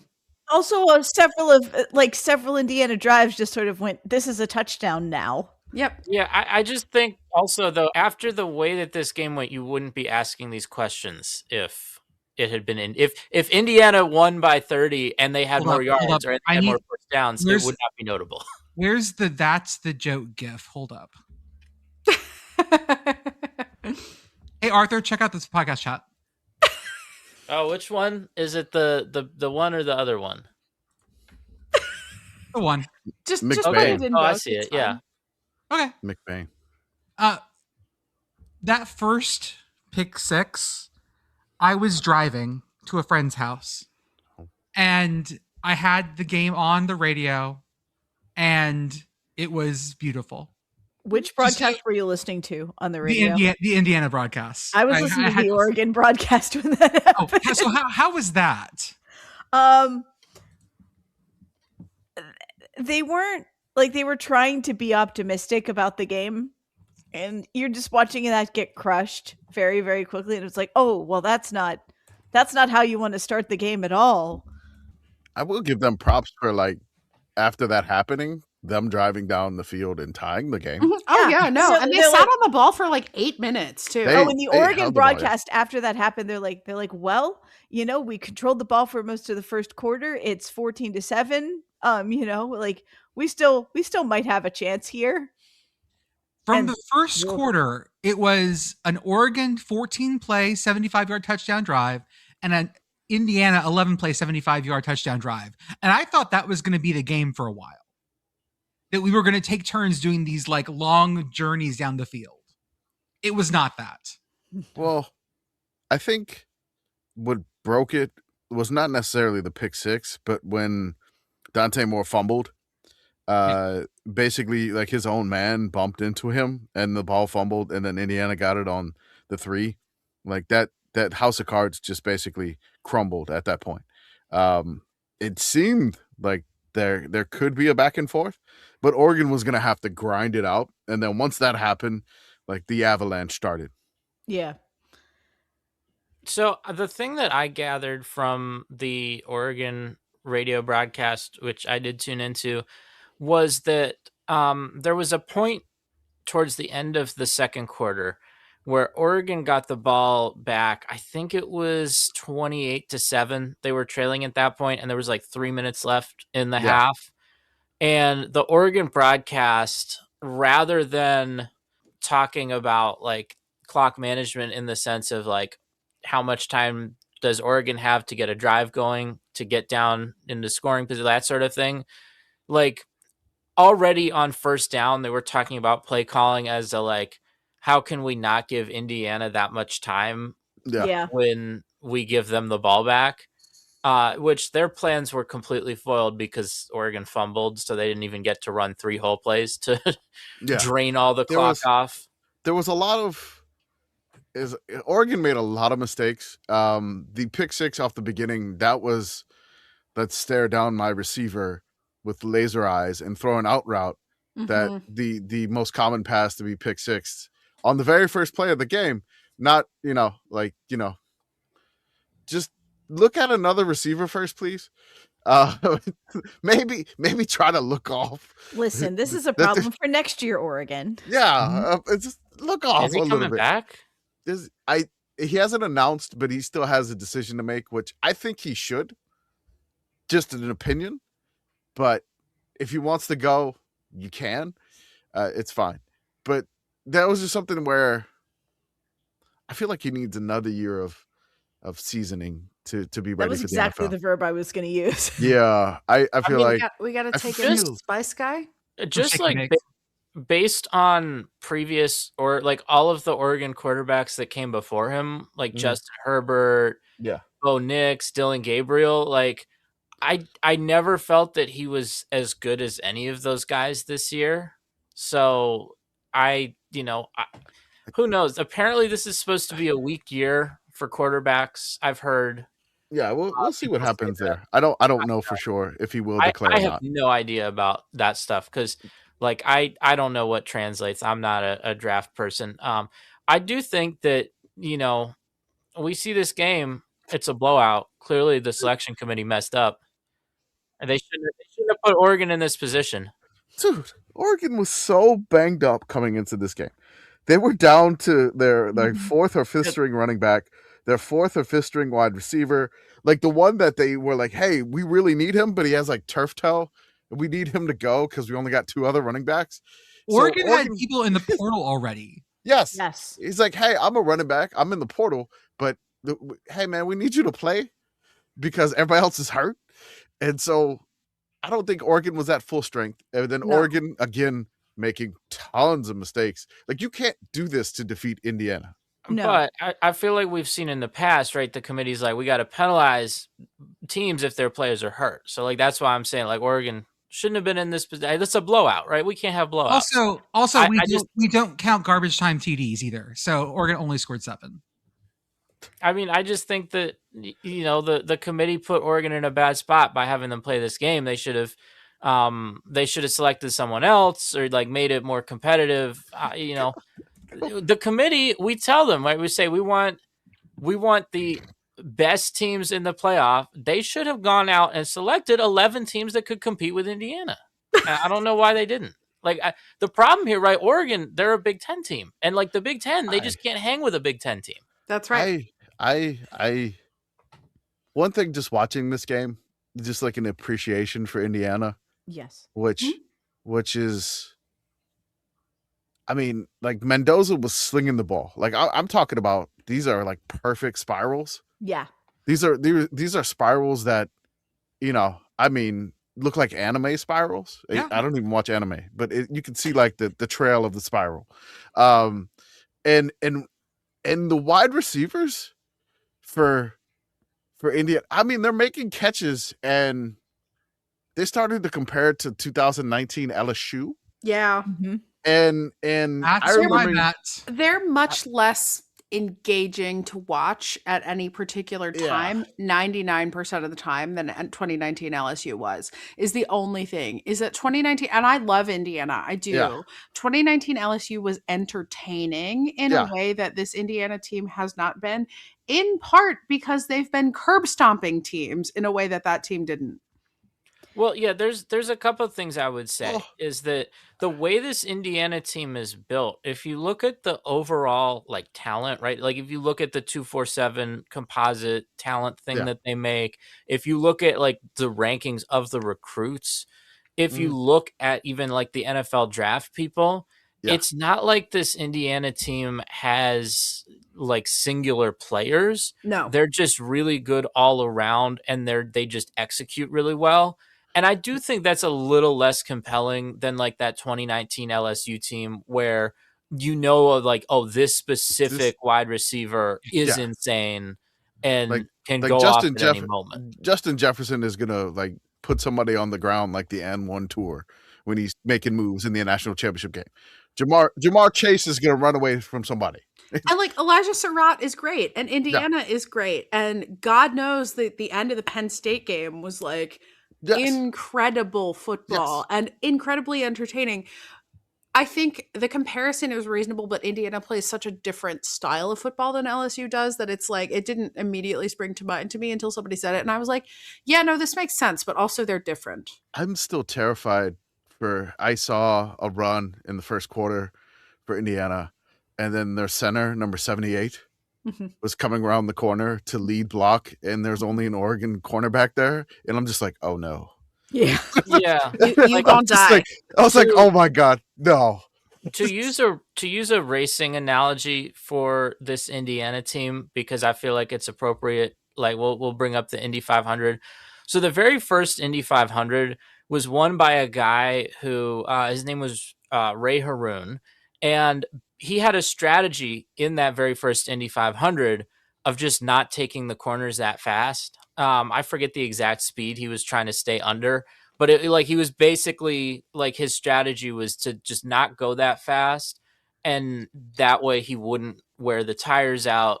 The car would last better, and that's how he won. And so like this Indiana team kind of reminds me of that, where it's like, yeah, like he win by a lot? Yes, he did, because he had this strategy and he executed it perfectly, and it was way smarter than what everyone else did. But if you just look at it, it's not like it's like, whoa, that's going to blow you away. It's like, whoa, there's other stuff going on here that's very impressive. Hey, girl, how was the 4K feed? 4K feed was great for this game. We got a really nice shot from the 50, and it had sound, which meant that I got to watch the bands. I am so sorry to everyone, but especially Beth and Jordan, who did not get to see the bands. They were great. Indiana played Test Drive from How to Train Your Dragon, and then they played Defying Gravity. Oregon played Welcome to the Black Parade by My Chemical Romance, and then they also played Defying Gravity. Okay. Which was funny. They both sounded great. I will say that I'm not sure if Oregon's band is bigger or if the arrangements were different or what's going on. I did like their version of Defying Gravity more. The mallets in Oregon's band were like putting their whole asses into Defying Gravity. It was fantastic. So thank you, ESPN, for doing the 4K feed without ads. And I hope you continue to forget to put ads on the 4K feed, because Fox puts ads on the 4K feed when they do them. But I would rather not have them, so then I can watch the band. I did appreciate that this one had the old-fashioned band playing the Star Spangled Banner, which is always the best way to do it. Mm-hmm. Okay. We've got about another 25 minutes. We'll do as many of these as we can. Listeners, we want to offer you something. We want to offer you the Sickos Choice Awards, what we're calling the Sickos Committies. You said 25 minutes? Yeah. Ish. 35 minutes-ish. Okay. I like 25 better. We could do this next episode if we want to carry more over, because there's some that I still need to research on. Yeah, Commish had asked us to do these, and I realized about 10 minutes before the podcast started that I had forgotten to do it. But I do have a list. I'm gonna be honest, I must have missed when this was asked for earlier, because I learned about this when I opened the show notes right before we started recording. So can I offer you some of at least one or two of mine that we can do just kind of quickly, because I want to talk about some of them. Sure. I was trying to find a metric, and this, I don't think this is a great metric yet, of most inefficient game. Mm. And so I looked for yards per point combined. Okay. And our lowest yards per point combined this year was Wyoming and Akron. 10 points, 654 combined yards. Good God. That gets us to a points per yard of 65.4 yards per point. Yards per point. Yeah. Yards per point. 65 yards per point. The only game that comes anywhere close at 48 is the San Diego State Northern Illinois game. 437 total yards, 9 combined points. If you want the other side of that, the fewest yards per point, I take you to Syracuse Notre Dame. Yeah. Oh. Yeah.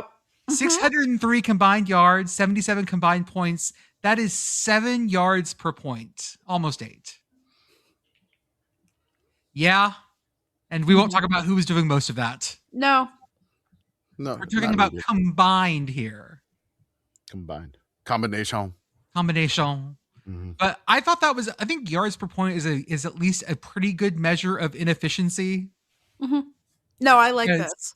Because that's doing so much for so little. Other ones you might want to talk about are Purdue versus Northwestern. They scored a combined 19 off 669 total yards of offense. Nice. And Coastal Carolina and Charleston Southern managed only 13 total points. I'll give you a fact about that game also. Yeah. In that game, it was the longest punt of D1 took place. The longest punt in the D1 season Gilbert Brown of Charleston Southern hit an 82-yard punt in that game. That was the longest punt of the 2025 season in D1, 82 yards. Commish, real fast, you want to talk about the punt that you found? Yeah. I love how I randomly found this. But so I want to give a shout out to Joshua Castro of WPI, which is Worcester Polytechnic Institute. He is the punter for WPI. I started looking to try to figure out how I could find the longest punt in the NCAA this year. And so I'm going through the top punters in D3 and I'm just clicking on them. Josh is number 2 in D3. And I find this and I see the season long for Josh is 94 yards. And I'm like, okay, this can't be right. So I was like, this can't be right. And then I found what game that it was on. And I'm like, okay, it's against New England College. It's a 94-yard punt. Hey. So then it says it was on Flow Sports. So I renewed Flow Sports. I paid X amount of dollars for this is what the money is for. It is what the money's for. And I clipped this 94-yard punt. I tagged WPI Football in Twitter and on Instagram. WPI Football now follows us. Josh also now follows us. But what did Josh send you? Now, Josh, when he found it, I tagged him and, collaborated to share because, I mean, this is his punt. This is awesome. 94-yard punt. It did go to the end zone for a touchback. So 74-yard net. I do want to let you know that was still in the top 10 of Division I with a 74-yard net. I'm sorry, top 10 in the NCAA with a 74-yard net. Mm-hmm. He sends me a clip of him hurdling somebody on a fake punt. But the first one was like he kind of hurdles his own teammate. But then the second one, he hurdles an opponent on the fake punt, and he definitely got the first down. He sent me that. I'm sorry. It was just like, it was incredible. I think it was the University of New England, not New England College. I may have got those confused. But he sent me the video, and we've been going back and forth on Instagram and whatnot to do that. He says to me, I normally play wide receiver also, but he led the team in receiving, but he punted in high school and he stepped up to help the team this year because of an injury. So he's like technically the backup punter / wide receiver. And he ended up second in overall punting average in D3. And he was a first team All-American in punting. So it's just amazing. D3 football is so great. It's so awesome. It's like the kids just want to play football for the love of the game. And look, man, it's great to find. Shout out to Josh in finding this punt. I haven't found one that's longer. I'm gonna continue diving in. But the only one that I got 94 yard for Josh, and then I had the one from Finlay, the Owen Clevenger, the one that I found in the 86-yard punt. So I'm still searching for the longest punch in the NCAA in 2025. Okay. Some other ones on mine that I did want to mention real fast. The lowest scoring game of the year of all things I found, not counting walkovers, 0-0-0-1 scores. Our lowest score was that game that was actually played was 5-0. Mm-hmm. That was between Laverne and Claremont Mudscripts out in D3, out in the SCIAC, I believe that is, Southern California Intercollegiate Athletic Conference, where their divisions are surf and sun. Fantastic. Also, we love 5 because we know that 5 involves a safety. Mm-hmm. Nope. And a field goal. And a field goal. It's great. It is efficient football. Why win by 70 when you can win with just 5 points? Mm-hmm. I also want to shout out someone who had 3 blocked kicks this year, which is kind of incredible considering how rare they are. As the blocker, correct? As the blocker, yes. Okay. Yeah. As the blocker. Because we know that Illinois State's kicker had a lot of blocked kicks. Yeah. I feel like that's less of an oddity when you're the one getting all your kicks blocked because you're the common denominator there. The kicker in the FCS title game was the kicker that had only kicked in the semifinal for Illinois State. So he only had 2 kicks blocked, but Okay. Illinois State as a whole had like 5 or 6 on the year before the backup kicker. That probably signals that it's not the kicker's fault. True. Yes. So this is Danny Dennis Sutton from Penn State.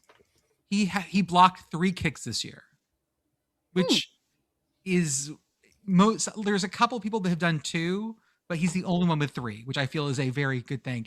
Also, fewest turnovers this year. UConn only had 2 turnovers this entire season. Yeah, I mean that does help. 1 fumble, 1 interception, and that's it. That feels like such a. We talked about a little bit about the Jets not having an interception, not having picked off anyone all year long, and how wild that is, how rare that is. I need to do some diving to see how rare 2 turnovers in an entire FBS season is. So I actually researched the Jet stat too. There was only 2 schools that actually did the same thing for the Jets, like not having an interception in a season in a non-2020 year. So let me see if I have that. Hold on. Nope, I don't have it handy. Sorry. The other small turnover teams, Temple only had 4 turnovers all year. Mm-hmm. Auburn and Indiana only had 8. Minnesota and Texas only had 9. And then if I scroll all the way to the bottom, Florida Atlantic had 29. Whoo! Shout out to Veldkamp. Yeah, Veldkamp, our Jetmer darling. He was part of this. Baylor had 24. Salute to another Detmer darling. A lot of our Detmer teams end up very high on this list because of passy woo-woo stuff that happens.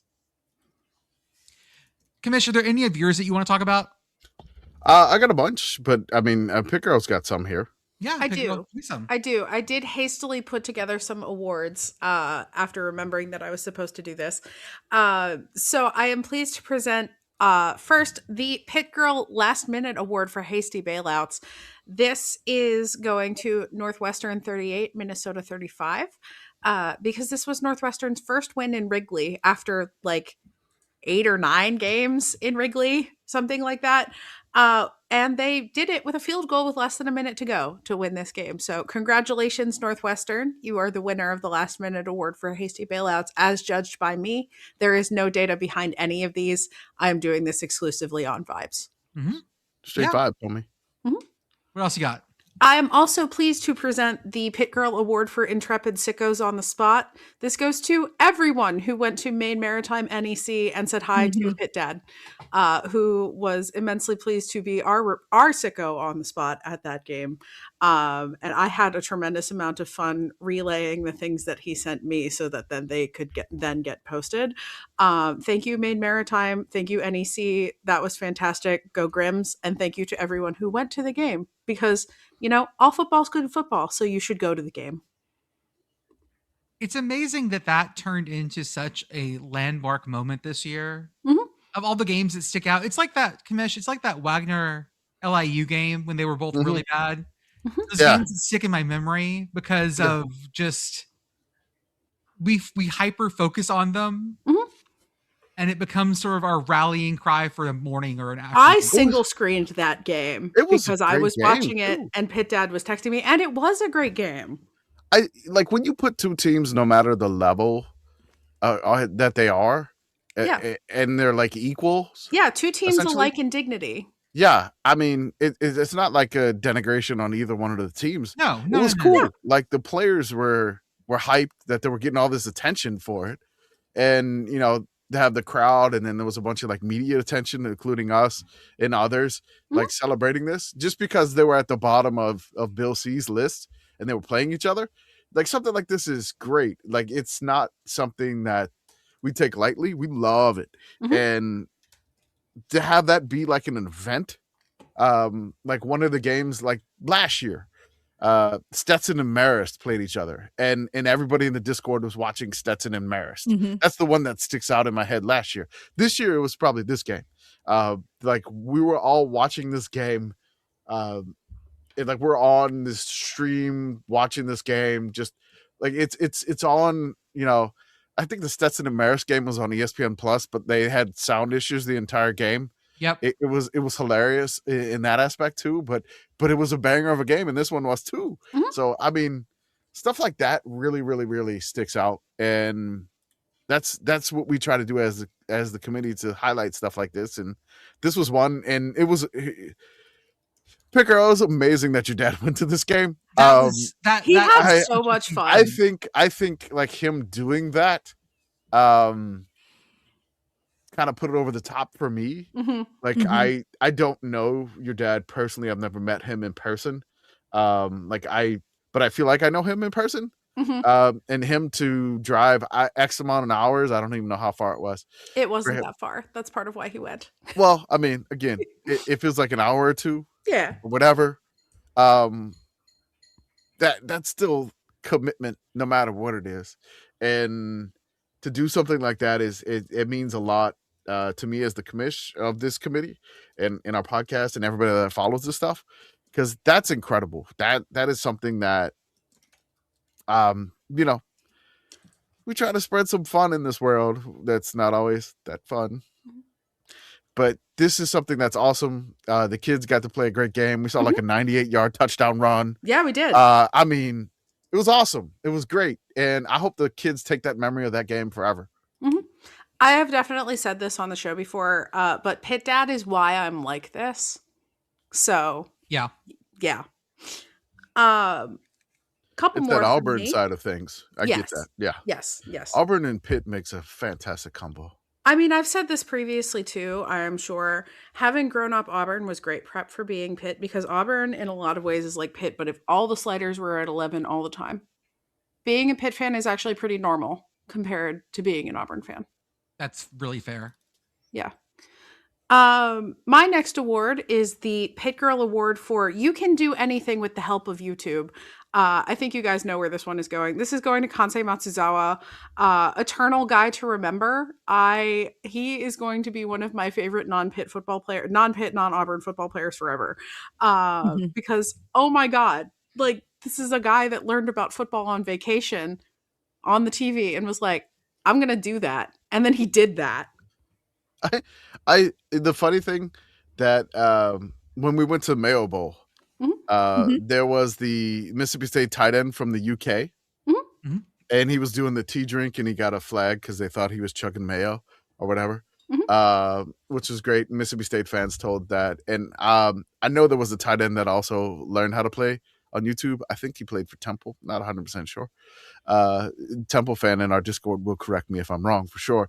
But yeah, look, Kansei. I mean, we bought some of the Tokyo Toe coffee.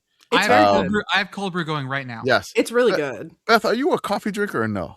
I do not drink coffee. Okay, that's why I did not send you beans, and I got that. You correct. did Perfect. send me a cup though, and you did get the mug. All right, you got the mug. The mug it's a really pleasant shape. In addition to being like great generally, it's such a nice mug. Yep.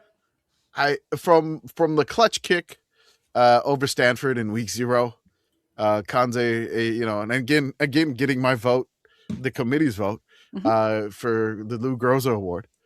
He won so many different All-Americans. I think he's out of eligibility now. But that, look, man, Kansei Matsuzawa, I mean, the coffee's great too. It's kind of expensive to get it, but whatever, man. It was really, really good. It made a great cold also, brew. Kono's expensive. It's worth it. Yeah. It's very good. Yep. We love it. Yes. And actually, yes, you can do anything with the help of YouTube, including becoming the face of a craft coffee brand. In addition, Pitt Girl, can you write like the best part of waking up is Kansei in your cup? Yeah. Like a little blog on the notes of the coffee and maybe like a coffee review.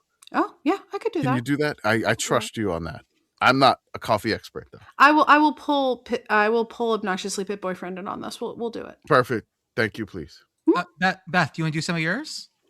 So I give an award for the most heartwarming moment of the year, which was the little guy who came up to us and asked if the Mayo Maniacs would help him start the wave at the Mayo Bowl, which it was a tremendous, tremendous moment. Like that was one of those things where like I love our fans. I love this sport, and it's moments like that are why. And getting to see that in person was awesome and amazing. I'm giving out an award for the Trucked by Food Award, which I'm giving to Taco Dowler, obviously, just for all of it, for every last little bit of it, and the exclamation point at the end. I'm sorry, Teeth Birds, and do you think most of the rest of the FCS. Do you think that food nicknames are more or less common now than they were in like the 1920s? I think no nicknames are more common now than they were in the 1920s. Yeah. Everyone back then had a nickname. Yeah, everybody had a like nickname. less just on volume. Yeah. Yeah. If you go back in those yearbooks, man, those nicknames are hilarious. I can't maybe some of them put are that in the hilarious. brainstorming. Some of them are questionable. Yeah. And there's a lot of dudes nicknamed Irish out there. I mean, Notre Dame's still kicking. I'm also giving out the "You'll Get 'Em Next Time" champ award. Oh no! And I'm giving this to the Bryant UMass game. Oh no! God. I just UMass. I'm so sorry. I love you, and also it was amazing. UMass Buffalo game snubbed from this award. Oh my God! Yeah, UMass Buffalo for UMass. Snubbed. Yeah. I want to give a shout out. I want to give Bryant their broadcast. Yes. The sepia Instagram filter that looks like it's being movie filmed in Mexico broadcast filter. I love that. Anytime there's a game in Bryant, I put it on, and it just looks like it's a cartel movie or something for some odd reason. But it's just in Rhode Island. The Mexico of the. I have no idea. I should color correct those to like teal and orange action movie. That could help. That might help. It may. Yeah, I'll do one more tonight. I would also like to award the convertible football award to the folks who started the tarps off trend at the Oklahoma State Houston game. We can name it after Section 19 of Indiana, the Section 19 award. Yes, I like that. Yes, I like that. That's beautiful. I'm telling you, I was ready to send my 7-year-old over to join the Tarleton State tarps off section, and he was like, "This is weird, Dad. This is like, why are all those people naked? This is weird." Dudes rock. Yeah, that's why I told him those exact words, and that didn't click. He'll understand someday. I think so. I mean, what little kid won't want to be like, "Hey, go jump in that section with a bunch of dudes swinging their shirts and screaming"? My nephews wanted to go over to the tarps off section very, very, very badly. Water finds its own level. Shout out to friend of the show off the Triborough, who is a Pitt fan, who joined the Pitt tarps off section at the game at which that happened, because he's like the OG Pitt tarps off guy. We need a Key West bowl game so that fans of all stripes can participate in tarps off. Dudes rock knows no gender. This is true. I have a few awards. First off, I want to give out the least important game award. Okay. This, of course, goes to Pitt Notre Dame because it was not a conference game, so it didn't matter for Pitt. That's right. And like Notre Dame didn't even play in a bowl game, so game didn't matter to their season. Did not matter. Nope. So game day went to the least important game of the year. That's right. Yeah. Sorry. Yeah. They sure know how to pick them there. I would also like to give out an educational award. Okay.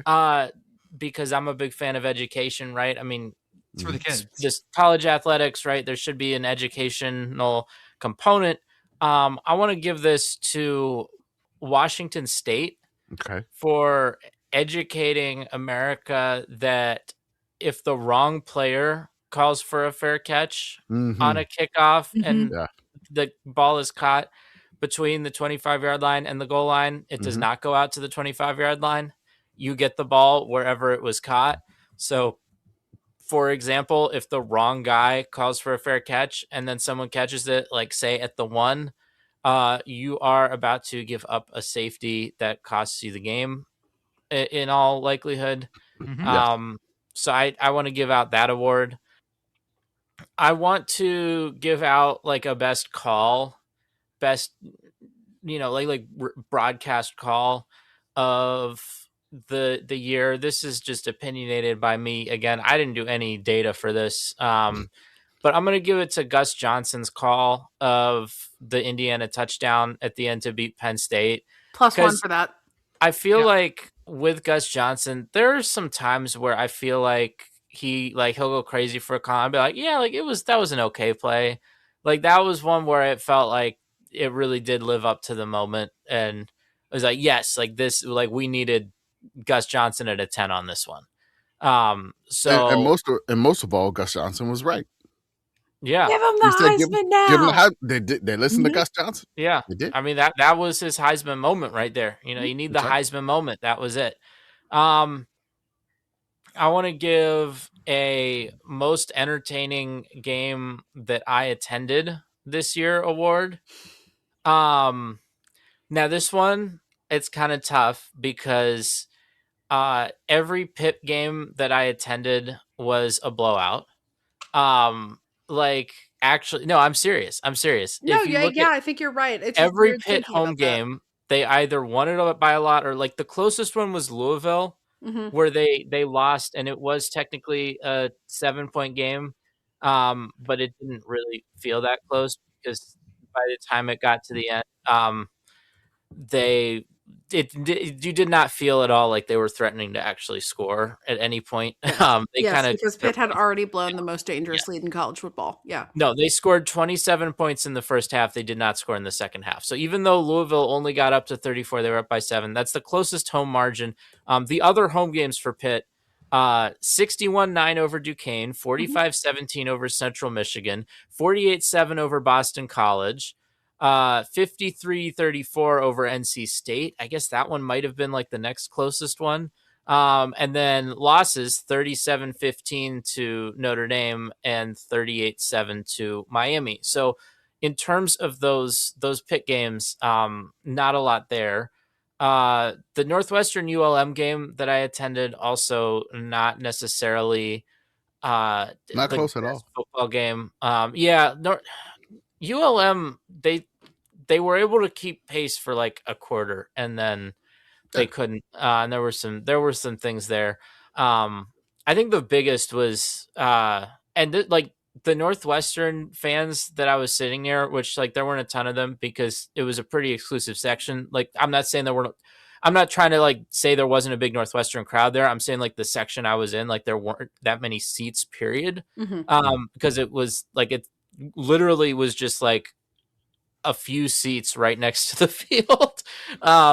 But the Northwestern fans were all like, wait, is this their like? This is what would like who their kick? This is what the best their kicker can do, kind of thing. Like it was, they did not realize going in how ULM was experiencing kicking woes, and it was like ULM they were concerned. ULM's like kickers, Northwestern fans were concerned. They lost the first and second string kicker, and then they had to do a on-campus contest for a kicker, and they got a walk-on. And then they tried to settle for the punter who obliterated the returner for Alabama after a long return. Shout out to that. Yeah, hell yeah, King. Yeah, shout out to Mackenzie Bryan. There's, also farewell Northwestern, whatever, at Martin Stadium. Whatever the full name was. I know you know it, Arthur. Northwestern Medicine Field at Martin Stadium. There you go. There you go. Pillbox. The Pillbox. I mean, listen, it was a great venue. I had a great time. Commish, you want to drop a couple years? Oh wait, I didn't actually say what the most entertaining game I attended. I was building up to this, right? So I'm down to the Military Bowl, the Pinstripe Bowl, and the Division III, the bowl games at the Pro Football Hall of Fame Stadium. You mean the Mayo Bowl, right? Because the Military Bowl and the Pinstripe Bowl occurred at the same time. The Military Bowl and the Mayo Bowl. Yeah. Okay. So I know where you were during the Pinstripe Bowl, and it was not at the Pinstripe Bowl. Yeah, sorry. So I'm just rattling off bowl games that I attended. So as much as we loved the Mayo Bowl, the Military Bowl, theoretically another one that was a close final score, but I got to go with the Forever Lawn Bowl. I got it because the Forever Lawn Bowl, probably the only game I attended where I actually had to wait right until the end to see who won. Because I'm gonna be full up front. I had a victory post ready to go for one team, had to delete it, had to make one for the other team, and it's the only time that I experienced that in person this year. So I got to go with the Forever Lawn Bowl. And then my last one is dumbest conference, which is the ACC. I think they win that for this. So yes, I will say now that I had on my list of awards that I will have to take off the list for Tuesday was the Dumb Bitch with Terrible Taste Award, which obviously goes to the ACC. No problem. We'll have plenty more of these awards. This was kind of just, we'll get a little bit more time to do this on Tuesday. We can do plenty more. Also, we can announce our Coach of the Year award then too. Yeah, after I ordered the trophy. So I have a couple of awards here. I want to call this section here. The Ferentz Awards for best record with worst offense. Okay. All right. Now Iowa had a great thing. So the team that had the fewest total yards per game, but still had a winning record, because this is Iowa. They always have a winning record. They had 293.1 yards per game average. Any guesses? Ooh. It's a power conference team. Really? And they won a bowl game. Northwestern? Wake Forest. No. Cincinnati. Right. Nope. They didn't win the bowl game, since he didn't win that one. Sorry. Yep. Yeah. Nope. Beth, any guess? I'm thinking. Yeah, I don't know. All right. They haven't lost a bowl game in 9 tries. It is the Minnesota Golden Gophers. 293. That was going to be my other guess. All right. I was just like, well, it's one of those Big Ten West teams. All right. The Ferentz Award for lowest scoring average with a winning record here. 22.5 points per game average, but they had a winning record. They represented their conference well in the bowl season, and they keep getting left out of those tweets by Brett McMurphy. The Duke? No. That conference keeps getting left out of those tweets by Brett McMurphy about the conference bowl record. Oh, was it Washington State? It was. Wazoo. They never put the Pac-12 1-0 in those tweets because it's a minimum 3 games. I think we could guess this one. The best record with the least amount of yards per game, passing 80 yards per game. Take Navy, come on down. Y'all said Navy? Yeah. I think it was actually Army. Oh, it was Army. 80 yards per game. Okay. All right. The team with the winning record and the least yards per game rushing. They were second to last overall. In rushing, but they still had a winning record, and they did make a bowl game. They lost their bowl game, but still winning. It's not like Ole Miss or anything. No. Not North Texas. Keywan Lacey. And North Texas had Caleb Dells. Yeah. Who was super North pass Texas happy won their this bowl year? game too. Who was super pass happy this year? 81.7 yards per game rushing. That's not a lot. No, not much whatsoever. Was anyone running like pure uncut air raid this year? Yeah, right. It's hard to think about, like, conceptualize this with, Mike Leach not being a coach. What team feels really spiritually sickos at all times? They love Malort randomly. Cal. Hi, Cal. Cal. That's right. Okay. Cal. Yeah, someone is running almost pure uncut air raid, and it was just all right. Yeah. I got a couple more here, and I'm gonna end on one towards the end here. I think I'll bring it with a hammer here. Worst defense with a winning record. They gave up 424 yards allowed per game on average. They still won their conference though. Is this North Texas? North Texas did not win their conference. No, that's right. North Texas. I'm going to say Kennesaw State. No. Wait, is it Duke? Is it Duke? It's totally Duke. It is Duke. Okay. All right. Worst defense passing wise with a winning record. They did win their bowl game. They're in the same conference as Duke. They gave up on average 283.3 yards passing per game. Ugh. NC State. Yeah, that feels right. No. Wait, no, is it Florida State? No, they No. didn't have a They winning didn't go to record. a bowl Florida game. State didn't have a winning Is it record. Wake? Florida State were 5 It and is not 7. Wake. I know, I know.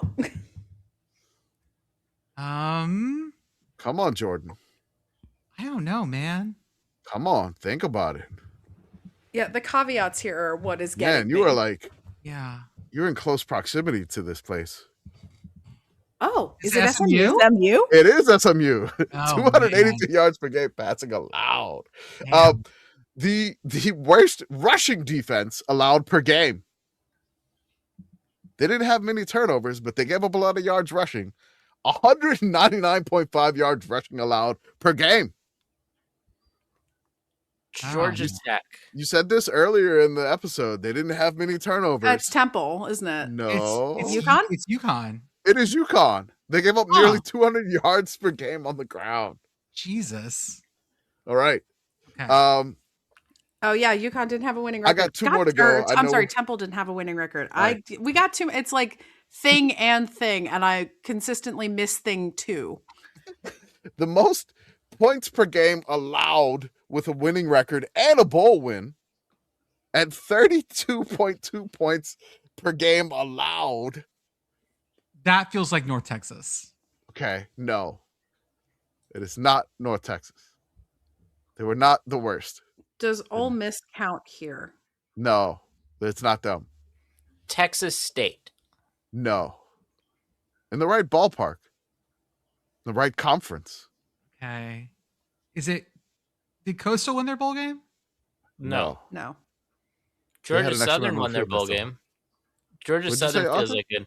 I said Georgia Southern feels like a good answer here. Correct. Georgia Okay. Southern. They give up 32.2 yards per game allowed. We could probably end it on this one.